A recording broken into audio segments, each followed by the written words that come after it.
Karen, Andy, thank you so much for joining me. I thought a great spot to start is get some common language in place and just talk about how do you describe innovation and how do you describe the type of innovation lab that you help create? Well, for me, I describe innovation as the outcome of creative process, creative thinking. So it's an innovation is something that was created, and so it came from a creative process, thinking about it, trying it, iterating it forward. Andy, do you have anything? Yeah, well, I've actually, I have maybe a more iconoclast or anti-antithesis perspective of innovation. I kind of view it as like the opposite of culture. It's kind of like, because I think culture and tradition are like, what have we done before? And what's the same things that we've kept going? So innovation's like, what's a new thing that kind of goes counterculture? And I think that's also why innovation is sometimes so hard for people to grasp or understand, because it's the very counter to what the best practices or what people have been comfortable doing for so long. So, but I definitely agree also with what Karen said. I think I like to take a more cultural, anthropological approach, but Karen's, I love Karen's definition as well. Well, there's lots of definitions. Actually, it is hotly debated. In fact, some people say there really is no agreed upon definition, but I personally think if we're specific, being really, really specific, creative thinking and the creative process leads to innovations. But then you asked about a lab, an innovation lab. There are many kinds of innovation labs. And I feel oftentimes organizations specifically define innovation too narrow. They're too, they put innovation off kind of as a addendum to their organization. But the kind of labs I love to work in and that we help create are design thinking labs, where they sit inside the organization, or they're virtual, or they're mobile, and they can move around and anyone can access them at any level of the organization. And they really exist to be a bridge to frontline knowledge to the top, and a way to get conversations going and learn new things and try new things and get feedback and keep information and knowledge really at the forefront. And design thinking labs, I think, do that really well. They get people connected, and they really are deep feedback fields. Mm-hmm. Yeah, we help design thinking labs, which when people hear innovation lab, they sometimes think, oh, what are you creating? What are those products you're making? What are like, how many 3D printers do you have? You probably have so many. It's like, no, we don't work on the rapid prototyping side. We work very much on the process and skills side. So we use design thinking methodology, the 5-stage methodology of using empathy to then reframe or define, then ideate, prototype, and then test. So the innovation labs that we design are ones very focused on design thinking process to put the people of the organization, so the employees, because we like to create embedded innovation labs in an organization, to make them the experts, where they're the ones bringing forth the knowledge and the expertise. We're just giving them the tools and the process with design thinking. We get a lot. Oh, sorry. Oh yeah, keep going. Yeah, go, Karen. No, it's really human-centered and based on the concept that people care what they help create, and they're responsible when they care. So you can have a lot of things happening in an organization that the top leadership knows nothing about and probably never would be involved, but it directly affects the organization in a big way. And so design thinking innovation labs are, you might say, a low level or a kind of innovation model or strategy that really keeps the frontline knowledge very much known and circulating through the organization in a dynamic way where there's constant feedback. And when you have people working on challenges that they see that actually would support the goals and aspirations of the organization, and they work on these and they solve them, it just puts the organization that much more forward and that much more relevant. And the kind of labs we design are really to keep the organization relevant and sustainable, so they never have to be disrupted. I love it. So it's not just an expensive office with a whole bunch of wacky furniture off in the corner somewhere. It's more of a mindset and a way of bridging the gap across the whole organization. And Karen, I know you've often equated innovation to improv. I think there's nothing better than frontline workers. They're improvising all the time. And I'd be curious, how do you find those improvisations and then get them to then be pulled back into the rest of the organization? Well, one thing that I found is when you bring innovation to organization, the front line often says, "Oh, that's not us. We don't have a voice," or "Don't ask us. We just work here," because they've been so conditioned that they don't really matter. But in reality, when you look at an organization, the front line is where so much knowledge sits and where you can learn so much about what the reason you even exist. And so what we actually, when one of the first innovation labs I started in a large healthcare system, it was very intriguing to me to, I'd just come out of my doctoral studies and I really wanted to see how we could bridge frontline knowledge to the top leadership and middle management and above, but specifically that top strata. And I started really seeing that, in all due respect, but the farther people got to the top, the less they were farther from the knowledge. And so we started to invite, when we started the lab, top leadership was really behind it. And voices were there. You come in, bring your challenges, bring your problems, help us support our goals and aspirations. And the front line were like, we're afraid to come in. I better not say anything. If I come in and say something, am I going to get fired? And the tool that we used was improv. And I felt really blessed because my sons were in high school at the time, and they wanted to do something more than music, or they liked sports, but they weren't heavily into sports. And so we started looking into improv, and we hired an improv instructor from the local improv comedy club here, which is actually quite well known, SAT Comedy Lab. And I got to know Richard is his name. I got to know him, and as we were launching this first lab, I started thinking maybe this is a way we could help frontline workers become more comfortable. And so I started thinking of this analogy that this lab was, the way the frontline workers viewed it was an island, and to get to the island, aka lab, they had to cross the moat, and the moat was too scary. There were too many sharks and scary things. So improv served as a bridge for people to come in.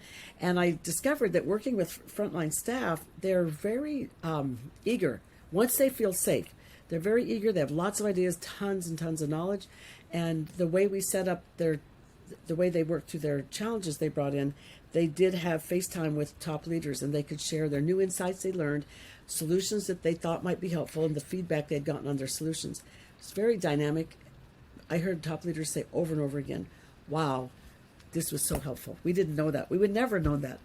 And I had the wonderful experience of seeing so many frontline staff who had been working in healthcare for years say to me, "We have never had an idea put forward.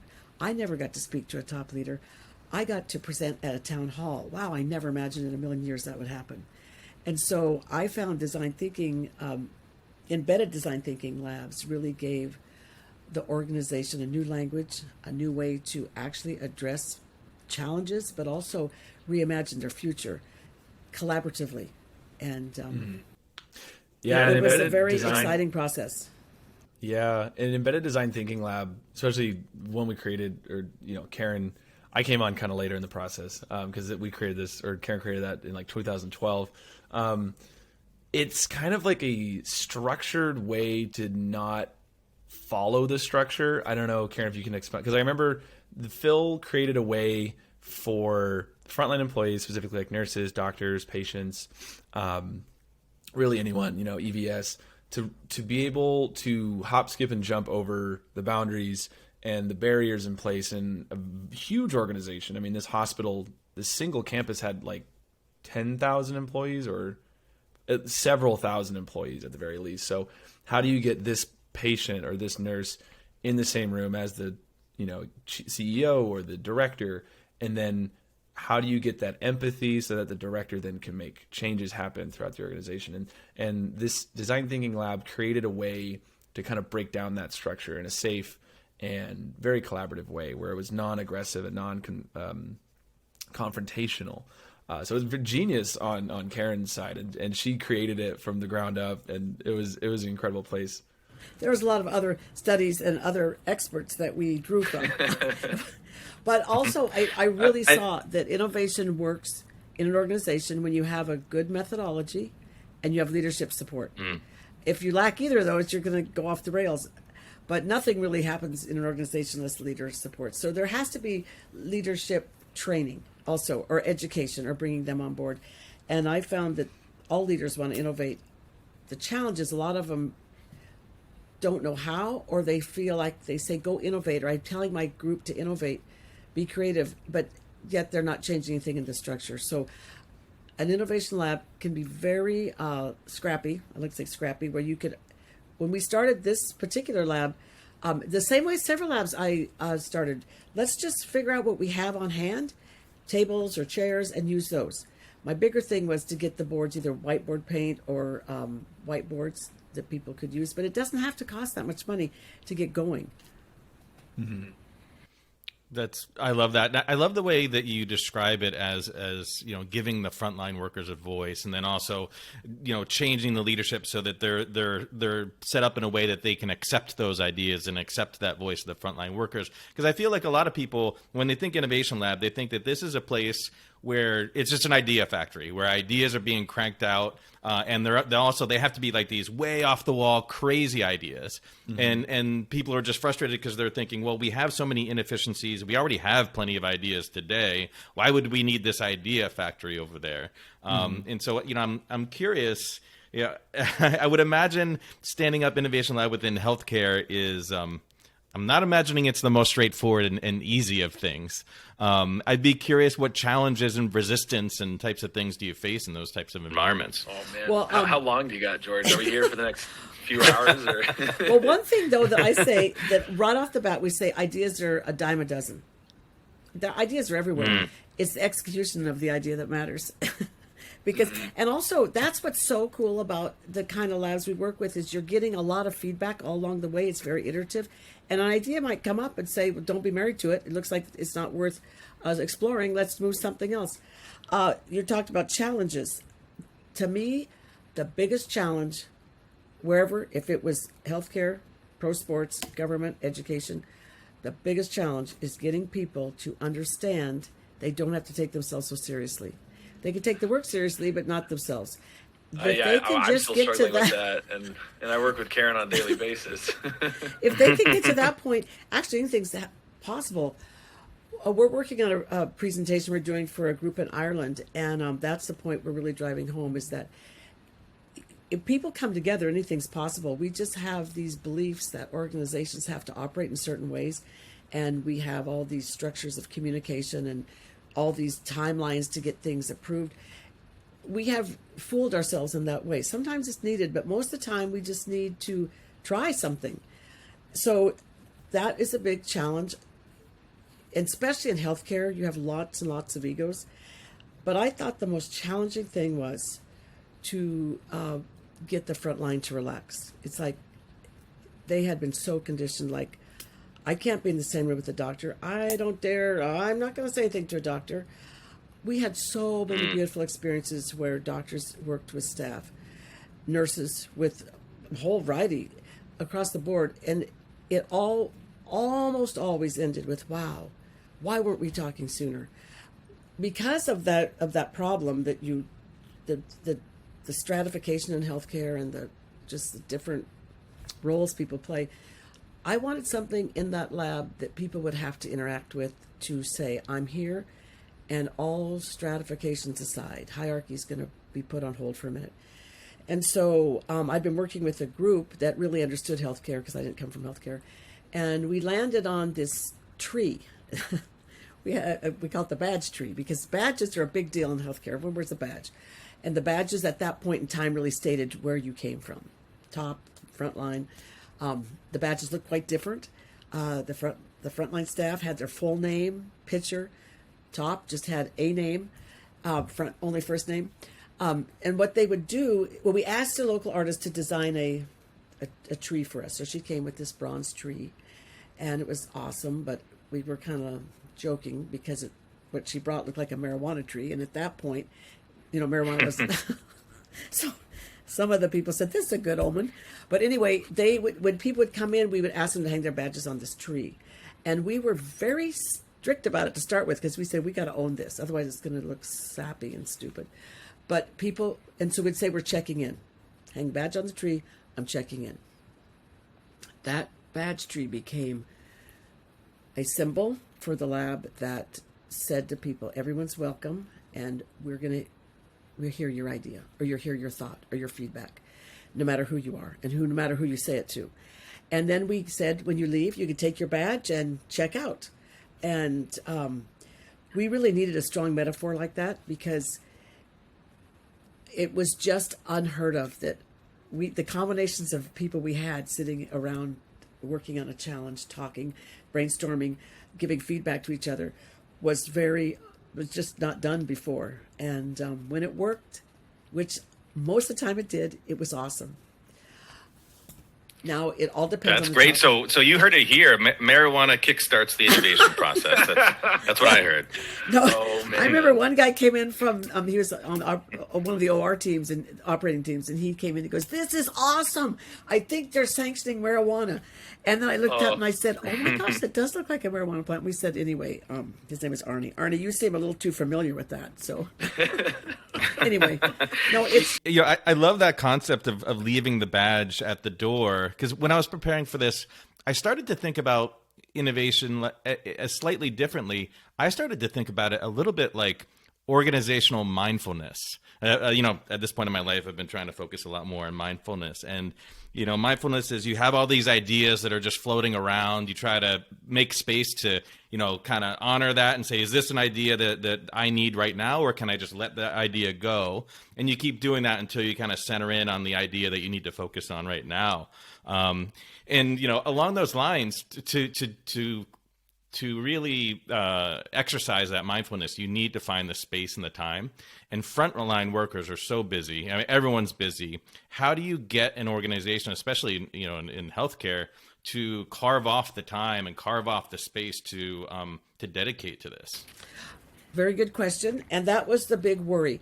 When we started, every lab I've worked with, the big worry is, okay, no one's going to come, or we're going to give them permission, and everyone's going to come and sit in here all day long and not do any work, the real work. It never happened the second way. People didn't just come in mindlessly. But this is where top leadership really plays a role. So we're doing some work for Orange County right now, and the top leader has to say, we're behind this innovation and we will help you work it out. So we say that leaders do 4 things either to kill or enhance innovation. One is that they have a voice, that they use their voice to say, we're going to really do innovation, we're behind this, we're going to find out what that means. They provide resources, and resources are not just money, it's time, people, place, and money. But also it's training people and then holding people accountable.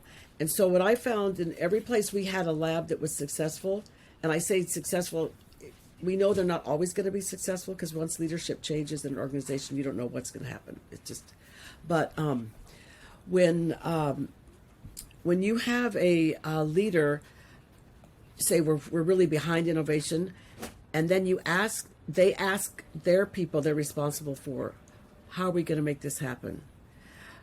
It really does start to work. So that's where it's multifaceted, but you have to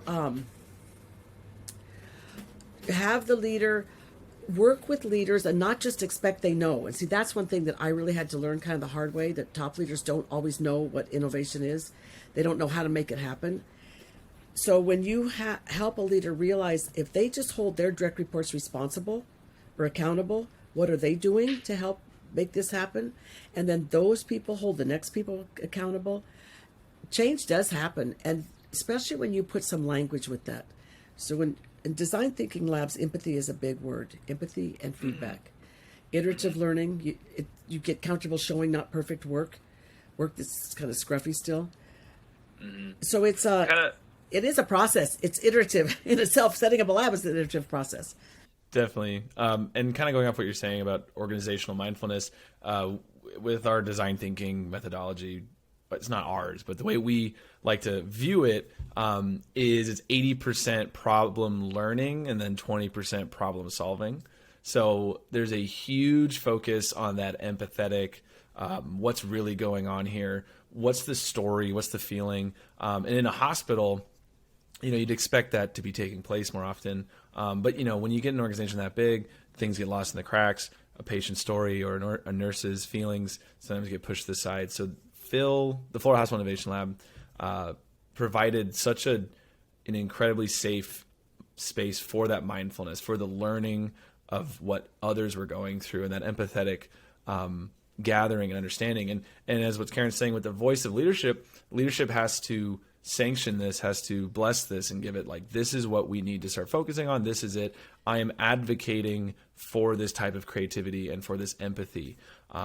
And there's 3 other things too. There's education, accountability, and then I'm drawing a blank here, Karen. There's 4. This voice, accountability, resources, and education. Okay, great. Yeah. We just went over this morning too. So, but that's what we really say, that the leaders can absolutely be the turning point for innovation within an organization, because at a place of power in a hierarchy, those 4 things really fall to the top section, to the top leadership. And it looks different in every setting too. Another thing that we've learned, especially when you talk about healthcare or pro sports, you're talking a lot about best practice. Best practice is really a good thing, but when you're talking about not getting disrupted or trying to stay relevant or sustainable, you have to really challenge your best practices all the time and think about next practice. So in healthcare, that's a really big deal, because with magnet hospitals and everyone trying to get to best practice, sometimes that consumes the whole thing. And the next thing we know, some kid in a garage invented something that totally disrupted a whole part of healthcare, which has happened on multiple occasions. So when you're actually, an innovation lab can be very vital in helping frontline, middle management come in and explore a challenge that they see. What does this look like? What's really going on? Are we still relevant? Is the best practice still what it was 2 years ago? And getting people to actually have that mindset's a big step, because so many healthcare professionals are really, it's drilled into their head, best practice, best practice, best practice. And so I can't deviate from what this algorithm of best practice says. So that's and actually sports has some of that also. But again, it's when we stop, pause and breathe and look and see what's happening. That's what we forget to do. Yeah, we all do. I actually was guilty of this recently. But I love that you talk about both empathy and the learning, because, they go hand in hand. But then that number of 80% problem learning is, I think, really impactful. Because if I use an imaginary timeline of, let's say, 10 days, I could see an executive saying, all right, I'm hoping after 2 weeks or so, I'll start seeing some solutions. And I...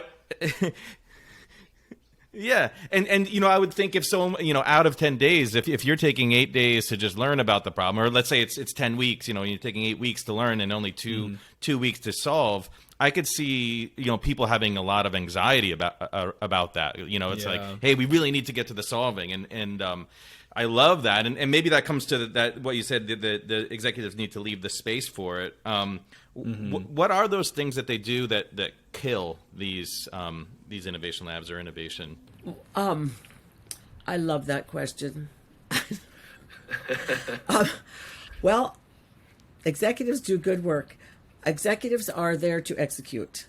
And they're also, people don't tell them the truth. People aren't honest with executives. Executive walks in the room and everyone's behavior changes. And that's one thing a lab tries to do. It's okay. And to work with the executive, hear the truth, embrace the truth. The truth will set you free. An old saying. The thing is that to train people what learning is, and that questions and pauses to notice what's happening are more important oftentimes than answers. And we've oftentimes had the experience when executives arrive, it's like, okay, guys, we need to get this done. We need to get it done now. All right, but can you give us time to learn? And so what we would do is we put what I call the 4-minute report out. And these are 4-minute little, where we tell the executive, we just need 4 minutes just to keep them informed. We just got this new insight. We just went and experienced what the end user experienced. We went and experienced what the customer experienced. We took our team through the ER, emergency room registration process. And wow, this is what we learned. We rode around in gurneys, unknown to the transporters, for 5 hours. We had doctors do that. Wow, this is what we learned. I've learned executives, when you give them insights that you have drawn from direct experience, not from a survey, not from some crazy thing that comes in the email once you go see a doctor, but actually you walk in the patient's shoes, you walk in the doctor's shoes, you walk in the nurse's shoes, and you share it with the executive. Almost always it's like, wow, we had no idea. We didn't realize. And I've learned that when executives get insights, my experience has been, especially if they're savvy towards innovation, or they already have said, yes, we want to be innovative, they will come and sit with you and say, how did we miss that? Or how can we learn more about that? Or what do we need to do next? And I love the design thinking process because it gives a way for people to be creative, because you can't just be creative. Just in an organization, you can't be creative randomly. So design thinking is very iterative, very flexible, but it's a very clear pathway forward that gives people opportunity to learn, connect, rethink, pause, try, get feedback, try again, get feedback, all based on the process or the idea that we really don't know, so we're going to learn. And when we do learn something, we're going to not be married to that, and we're going to get feedback. And we're going to look at feedback as a gift. And we always say there's no such thing as bad feedback. Feedback is just information, and that information is a lifeline. How it can be delivered can sometimes be a problem, but yes, feedback is always good. Right. You have to sort of train people to take it. We just say, when you get feedback, just say thank you. You don't have to defend or anything. Just say thank you. And so many people have said, wow. Also, we have developed it's not just us. A lot of people have feedback grids. What we love, what you would like to see change, questions that came up, or new ideas that came up. And when you give people the feedback grid or teach them about feedback, it's really helpful how they can give it. People's often, that was another thing. Executives, when they would come to hear some of the projects, the outcomes, it's like, we don't want to hurt their feelings. We don't want to make them feel discouraged. So then we said, we got to teach them how to give feedback. And that was really fun and quite actual informative. So we never just assume people know how to give or take feedback. Right. Yeah, that's a great idea you had. Here's why it's stupid. Boom, boom, boom. Yeah. Right. So that grid keeps you from doing it. You can say what you love, but then what you'd like to see changed. And also you set the team up to hear that. And the 4-minute report outs are awesome. I think they're awesome because the executive, then they're always in a hurry. It's like, okay, I can do this in 4 minutes. But what we found, if we keep our 4 minutes, they'll have lots of questions. But that's their decision to stay longer. So, yeah. If I was to add to the, what are ways that executives can kill? We've given a few presentations and we found that when executives define innovation too narrowly, as in like it can only look like this, it can only be an iPod, can only be an iPhone, can only be technology, or only from certain people, that is a surefire way to absolutely destroy innovation. And what we mean by that, though, is you can't just say anything's innovation, even though, for being technical, it is. But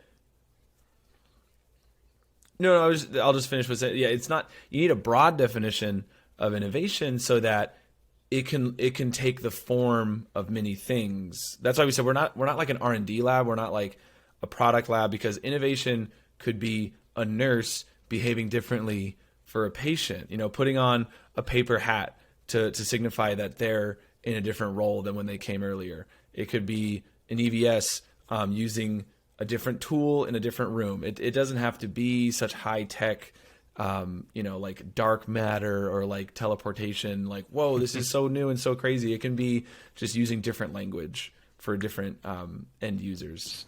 That is a really valuable point when you're innovating inside the organization. You're trying to innovate to create a culture of innovation, is to start to see innovation can be everyone's job. And some people say, okay, that is not true. But I actually think it is, because we've worked with enough organizations and been inside enough organizations for enough hours to see that no matter where you sit in the organization, everybody has room to think creatively and do it better or adapt it to different things. And when people feel free to do that, always aligning to the goals and aspirations of the organization, we've seen employee engagement rise up to 23% percentile points up. We have seen language change. We have heard people say, I'm interested now. I actually helped modify this, what we were working on or what we offered. I'm interested. I love this organization. And I think for many leaders, I would say that's one thing they really miss, is they somehow fail to understand that when they give their employees latitude to think and make their own position better, it improves the whole organization, but also it really raises their engagement. And people love to innovate. They love to think creatively. And also people want to be visible. They want to know they matter. And I personally think that having an innovative organization is one of the best ways to let that happen. I love that. And I love that employee engagement number that you threw out there, because one thing I know that a lot of our clients have a challenge with, and really any executive, is if you are going to create the space, if you are going to give the budget, you need to measure it somehow, right? Otherwise, are you just throwing money down a black hole? And I know, some of the darker parts of my mind, one way I like to measure innovation labs is to just view it as an idea killing machine. So, you're taking all these machines and all these ideas, and how quickly can we take this idea, kind of feed it through the machine, figure out if it's good or just kill it. And, inevitably more are going to be killed than not. And so I kind of view that's one measurement. Employee engagement is another one that you just said. I'd be curious, is that a crazy way to think about it, as a killing machine? But then also, are there other ways that you think about measuring it? See, that's a big question too, because how do you measure? Well, we struggle with that. We continue to struggle with it, but there's a couple things we've done. One thing I was interested in knowing is how many people, even after the leader said we want to innovate and made it possible, we made it as low barrier and easy access as possible for people to come in and bring something that they were struggling with, and we had a very simple vetting process. How many people would come in, stay with the process, help them build a team, get to the final ending? Some happen very rapidly, some took more time, and then embed, and then say it was worth it, I would do it again. That was interesting to me. And we found that overwhelmingly, I'm not looking quite at those numbers, but it was well into the 80%. And we were always asking, would you recommend your colleague to come? We were in the 90 percentile, pro sports, healthcare, education, and private business. Yes, we would tell our employees to come. But we had to always be mindful too, that we needed to let them know when they came in, we had a specific goal. They had a goal. They had milestones they needed to reach. But we did struggle to define some of the kind of mystery of things that would happen. So we eventually came up with this ice, water, steam model. It sounds kind of stupid, I know, but so ice are those situations, those projects that just had clear. We improved our retention rate by 46% over the course of the last 2 years. So clear, done. Then the water. We're like, for example, we had a project we worked on that we included nurses, doctors, phlebotomists, and some other allied health. They came up with a solution. It was awesome. It worked. And they were giving a report on that. One of the executives came up to me and said, Karen, that was that. Now it's been 8 months down the line, where so many more things came from that. So many more great unintended consequences. So we said, okay, those are our water. They start like the mouth of a river and it flows down and things change and it's going. So it's always changing.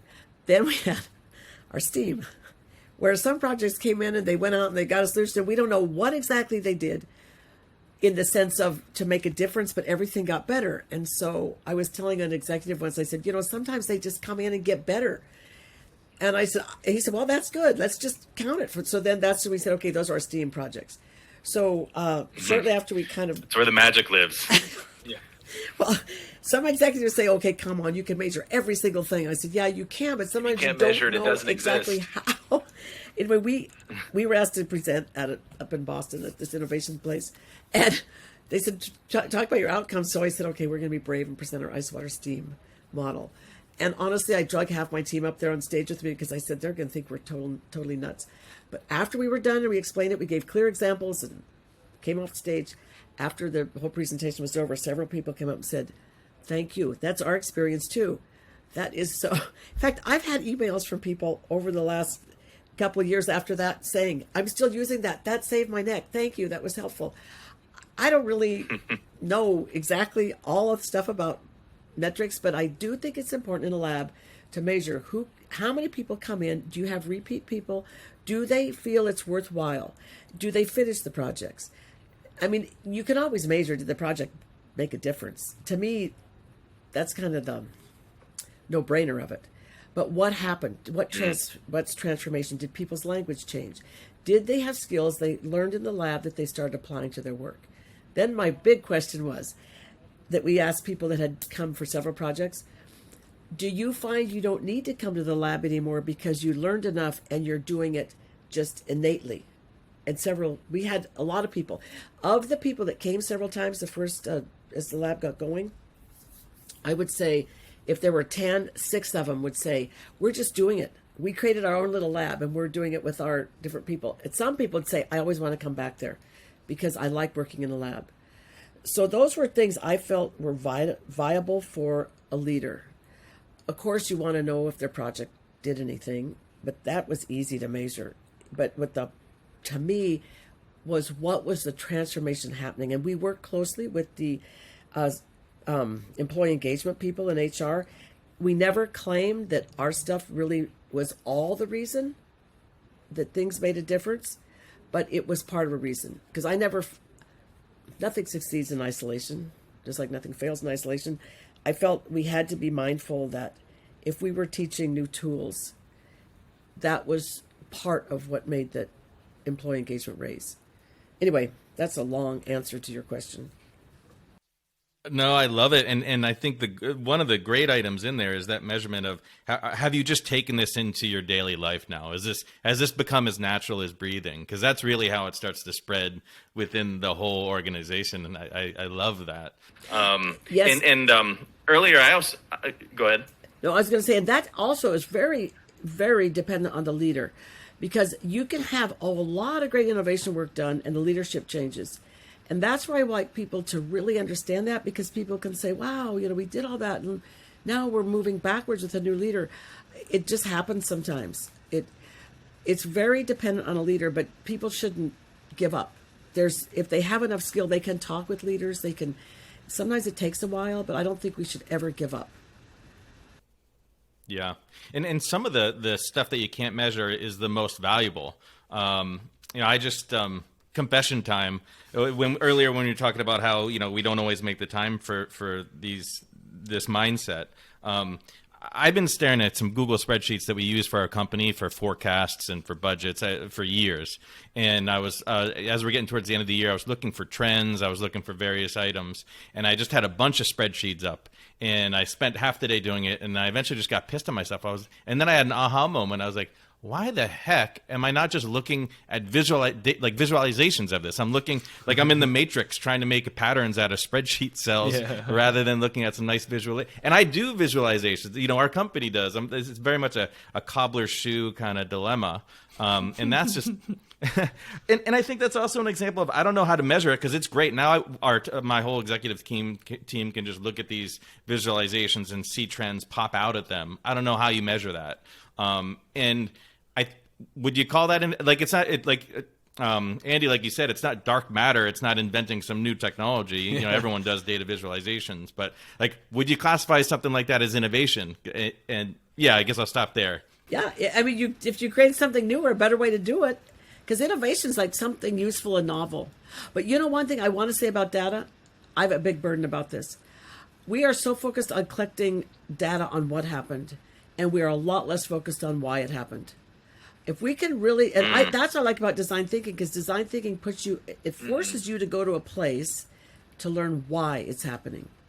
Yeah. Because you can have all kinds of data that says this happened, this happened, this happened. But oftentimes, to know why, that's the more crucial thing. So I think what you said, is that an innovation? I would say so. I define innovation quite broadly. Anything that creates, anytime you create something new that's useful, you created innovation. Mm-hmm. I think too, if the question asked afterwards, like, why haven't we been doing this before?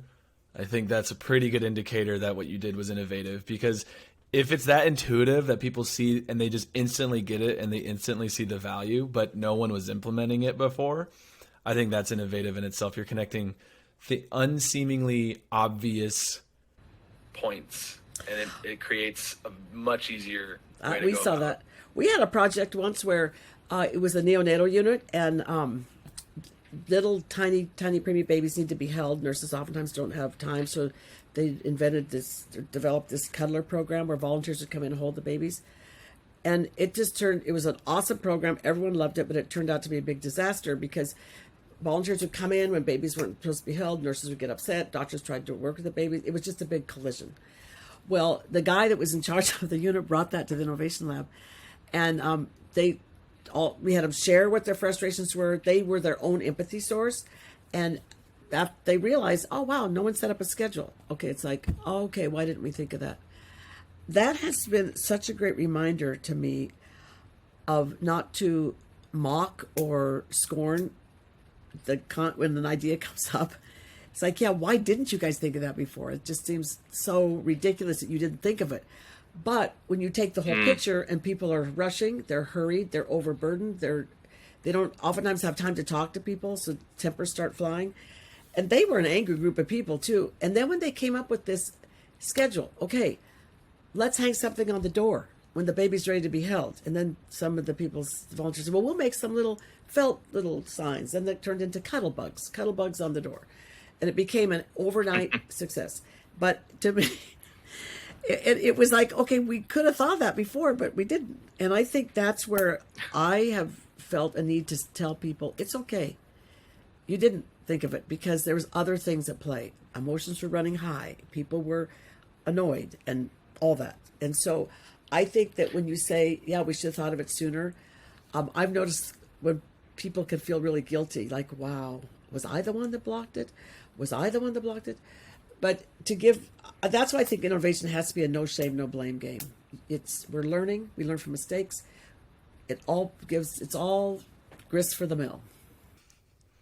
I love it. No shame, no blame, and it doesn't have to be rocket science. Mm-hmm. So I figured maybe one item to finish on is, I'm a big fan of cutting through the nonsense and BS, and there's a lot of lingo and buzzwords out there. When we think about the transformation and the innovation space, are there things out there that people talk about or that you see out in the ether that is just it raises your BS flags and you'd like to cut through it? Oh man, we were just talking about it the other day. We were presenting at OPEX in Orlando, and it seemed like every presentation was about how to improve your company culture. And I love how everyone's talking about it, but nobody knows what they're talking about. The same thing. And that's why, I had got my master's in anthropology. So culture is kind of like the focus of that education. And even within that, there's a lot of disagreements about what culture means and what it is. So, well, also, right. Yeah, that was I just love when people are like, we can help you improve your culture in 5 steps. I'm like, no, you can't. That's okay. Just don't even try. Well, what does that mean? Yeah. For me, this is where I'm at. And I'm much more of a practitioner than a theoretical person. if a person can't tell me, okay, this is going to sound very harsh, but I found it to be true.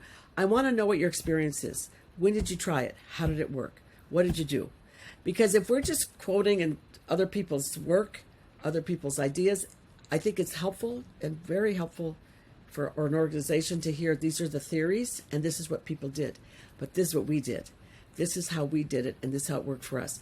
Because until you can really get experience like boots on the ground where you're actually doing it, I think you're just talking theoretically and it's not that meaningful. And that's why whenever people ask me to talk, if I don't share my own personal experiences with it, we have to sometimes change a lot of the names and things like that.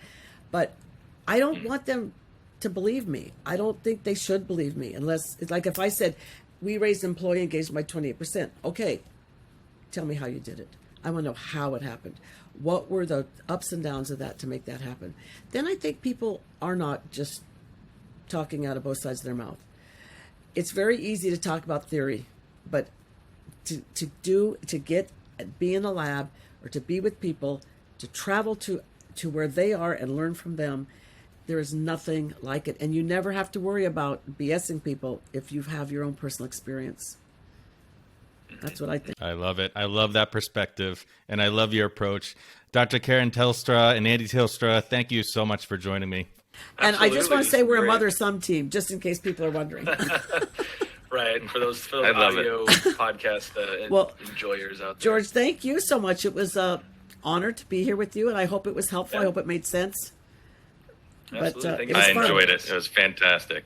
Well, thank you.